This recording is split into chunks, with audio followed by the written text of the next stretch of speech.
करते रहना। मेरे जी बहन भाइयों, पुराने नियम में एक किस्म के चिन्ह है, नए नियम में हमें दिखते हैं कि फसह का मेमना चिन्ह था, वो यीशु मसीह था। आमीन। पहला कुरिन्थियों बाइबल में हम पढ़ेंगे उसका 5 अध्याय, पहला कुरिन्थियों 5 अध्याय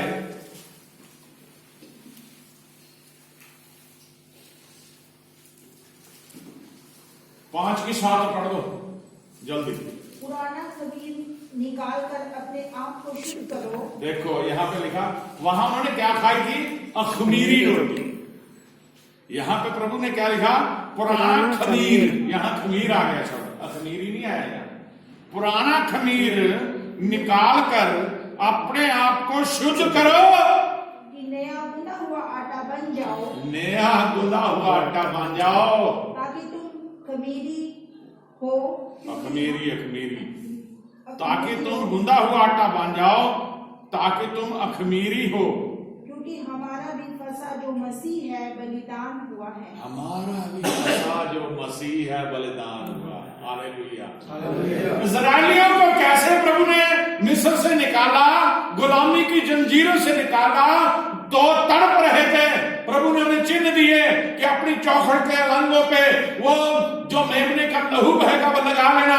आज प्रभु ने नए नियम में हमने देखा कि वो भी हमारे लिए फसह का मेमना बन गया, उसके लहू में ही हम धुल गए। हालेलुया। अब घरों पे लगाने की जरूरत नहीं है, बल्कि उसने तो लहू बहा के हमें धो दिया। हालेलुया। उसका लहू हमारे जिस्मों पे लग गया है।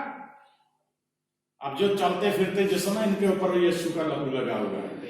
ये निशानी है कि उसने मेरे लिए प्राण दिए, ये निशानी है मेरे लिए वो सलीब पे कुर्बान हुआ।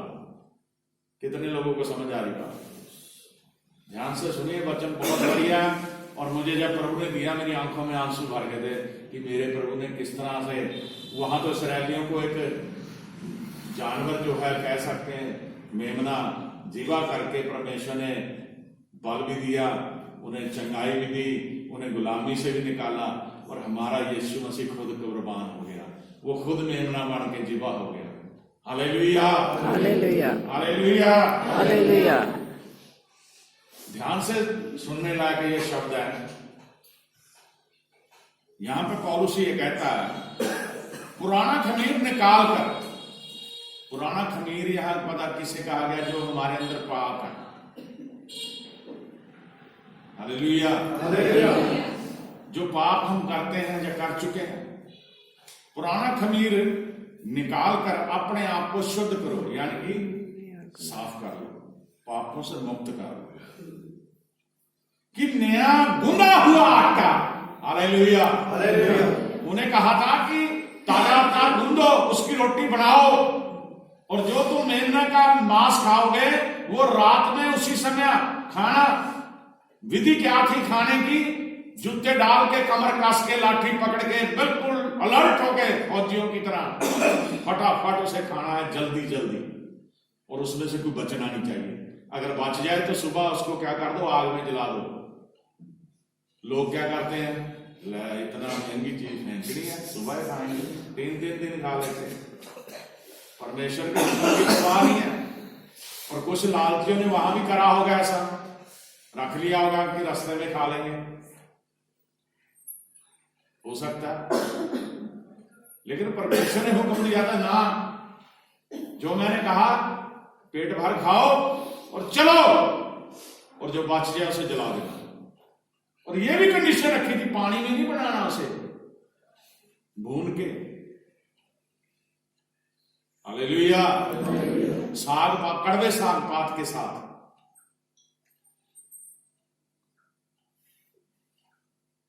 और आज कड़वी चीज हम खाते नहीं। उसका गहरा मतलब है उन चीजों का। गूंदे हुए नया गूंदा हुआ आटा बन जाओ, ताकि तुम अखमीरी हो। अखमीरी मतलब जिसमें कोई मिलावट ना हो, कोई भी बुराई ना हो। क्योंकि हमारा भी फंसा जो मसीह है बलिदान हुआ। आमीन। उन्होंने तो पर्व यीशु परमेश्वर ने दे दिया, उन्होंने मेमने को बलिदान किया, लेकिन हमारा तो प्रभु ही फंसा बन गया और मेमना बन के बलिदान हो गया। आमीन। अब मेरे अजीब बहन भाई हो, क्योंकि परमेश्वर हमारे आत्मिक जीवन में ही नहीं बल्कि शारीरिक जीवन में भी जीवन का भी ख्याल रखता है। और हम पढ़ेंगे लैव्या व्यवस्था निर्गमन के बाद ही है पुस्तक, उसका 14 अध्याय है।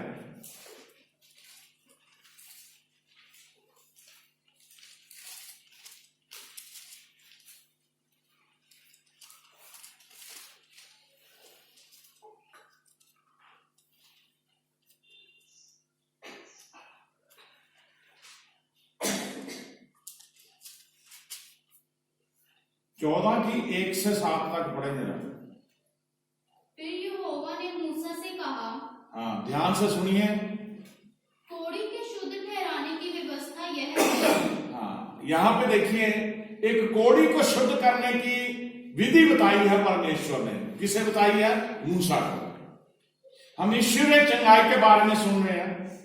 हमने नए नियम में लोगों ने पढ़ पढ़ के सुन के जान लिया कि यीशु मसीह ने बड़े बड़े मौजे करे, कोढ़ी भी शुद्ध करे, लंगड़े भी चलाए, गूंगे भी बोलने लगे। सब कुछ हम सुनते हैं, पढ़ते हैं। लेकिन पुराने नियम में भी परमेश्वर ने रोगियों को ठीक करने की विधियां बताई हैं। अब एक कोढ़ी को शुद्ध करने की विधि मूसा को परमेश्वर बता रहा है। और फिर यहोवा ने मूसा से कहा, कोढ़ी के शुद्ध ठहराने की व्यवस्था ये है, वह याजक के पास पहुंचाया जाए। याजक कौन है? परमेश्वर का दास है। याजक के पास पहुंचाया जाए और याजक छावनी के बाहर जाए। याजक छावनी के बाहर जाए और याजक उस कोढ़ी को देखे। याजक उस कोढ़ी को चेक करे, देखे। और यदि उसके कोढ़ की व्याधि चंगी हुई हो, यदि उसके कोढ़ के जो चिन्ह है वो ठीक हो गए हों, तो याजक आज्ञा दे कि शुद्ध ठहराने वाले के लिए 2 शुद्ध और जीवित पक्षी। देखो, याजक आज्ञा दे, उसे हुक्म दे कि शुद्ध ठहराने वाले के लिए 2 शुद्ध, जब वो चंगा हो जाए कोढ़ी, 2 शुद्ध और जीवित पक्षी। हाँ जी, देवदारू की लकड़ी। देख, गिनती करते जाइए। शुद्ध पक्षी 2 पक्षी, देवदारू की लकड़ी और लाल रंग का कपड़ा।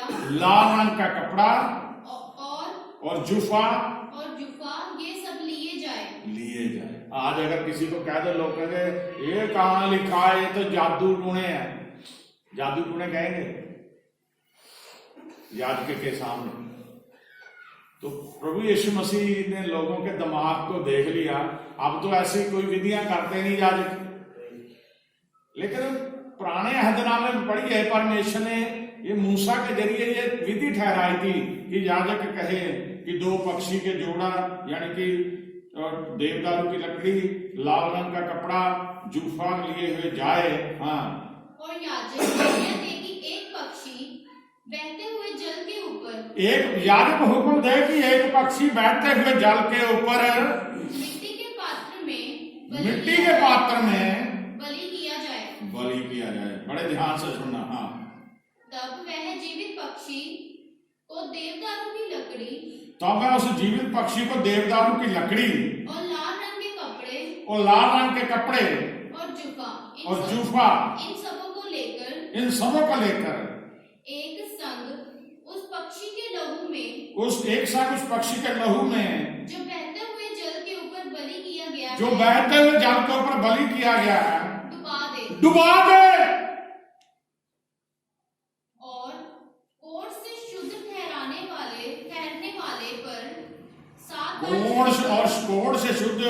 ठहरने वाले पर 7 बार छिड़क कर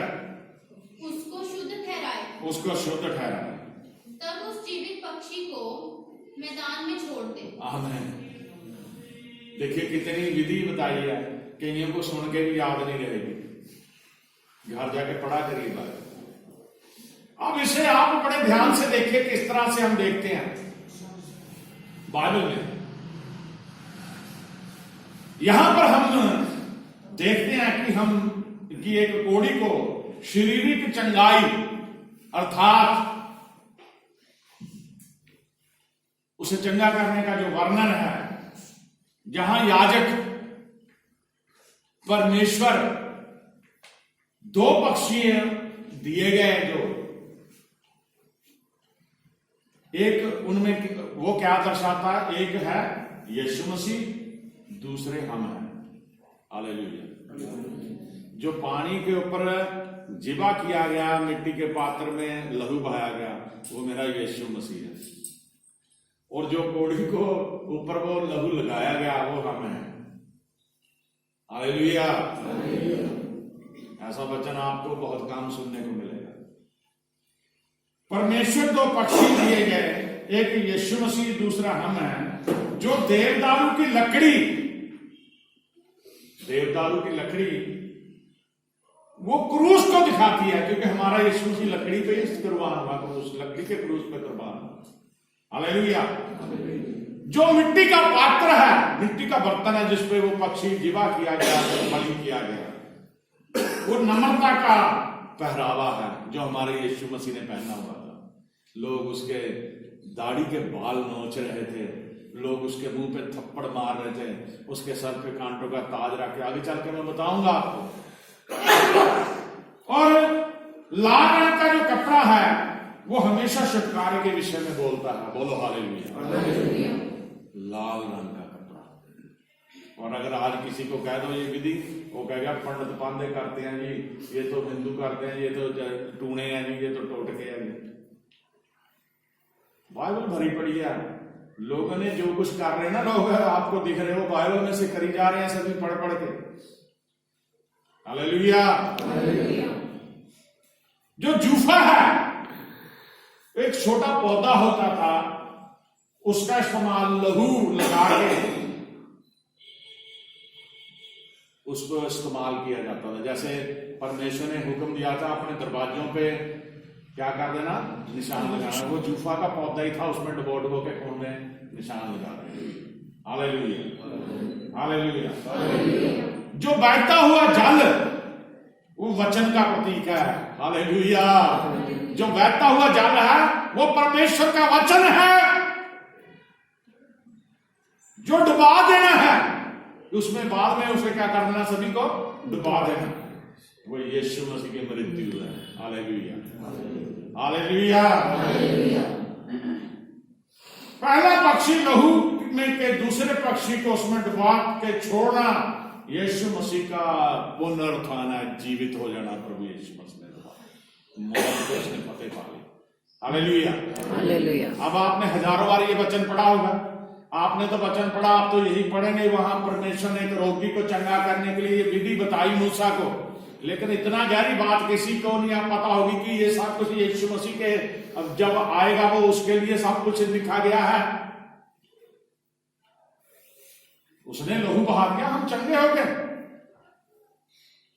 वो जीवित हो गया और आज हम चंगे हो रहे हैं क्योंकि वो जिंदा है। हमारा यीशु मसीह जो मर के फोटो नहीं इसकी लग गई, मर गया, हार पड़ गया, वो जीवित है। हालेलुया। वो आज भी हमारे से बात करता है, वो आज भी अपने बच्चों से मिलने आता है, वो आज भी अपने बच्चों के ऊपर अपने हाथ रखता है, वो आज भी जब हम रोते हैं प्रभु मैं बीमार हूं चंगा कर, वो जब ही करता है। इसलिए तुरंत उसके नाम से जब हम रोगों को डांटते हैं, रोग क्या हो जाते हैं, खत्म हो जाते हैं। हालेलुया। यहां पर 7 बार लहू छिड़कने की को जो दिखाया गया वो शरीर चंगाई दिखाई गई है। कहा ना 7 बार वो छिड़के फिर उस कोड़ी के ऊपर। हालेलुया। वो पक्षी जो बलि किया उसका लहू 7 बार छिड़के, ये क्या है, शारीरिक चंगाई दिखाई गई है। हालेलुया। 7 वचन बहुत महत्वपूर्ण है। हमने देखा कि निर्गमन 12 अध्याय में 7 बार शब्द आया है जो 7 बार छिड़कने का, और यहां पर भी 7 बार कोड़ी को शुद्ध करने के लिए याजक ने उस पर लहू छिड़का। आमीन। आमीन।